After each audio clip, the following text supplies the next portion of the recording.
Petite réalisation du soir où je vais te parler de trauma et de Pokémon. Est-ce que t'es prêt? Est-ce que t'es prêt?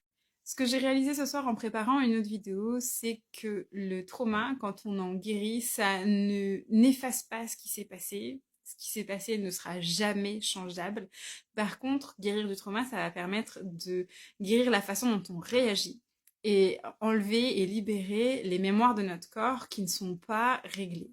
Du coup, après une thérapie que moi j'appelle thérapie traumatique et qui te permet de guérir de tes traumas, ce qui se passe, c'est que tu vas acquérir des super pouvoirs. Le passé va pas être effacé, mais tu vas être capable de faire des choses que tu faisais pas avant, de percevoir des choses que tu ne percevais pas avant et d'avoir une plus grande sagesse et une meilleure perspective sur la vie. J'oserais même jusqu'à dire que une thérapie suite à un trauma qui est une thérapie réussie va te permettre de devenir un et une meilleure être humain. Et en fait, la comparaison qui m'est venue, c'est un peu comme les Pokémon quand ils évoluent, en fait. Si ils n'étaient pas en train de combattre, en train d'essayer d'évoluer et de prendre de l'expérience, eh ben, ils seraient pas amenés à évoluer de la façon dont ils évoluent. Sauf que cette évolution n'arrive pas sans rien faire, n'arrive pas juste en étant comme ça passif.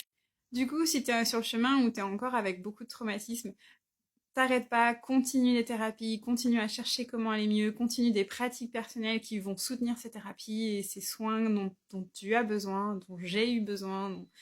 C'est important. Et sache que tu es en train de préparer ce qu'il faut pour devenir un Pokémon de meilleur niveau avec d'autres transformations et qu'il y a des super pouvoirs qui vont arriver avec ça. Je vais te donner un exemple assez simple.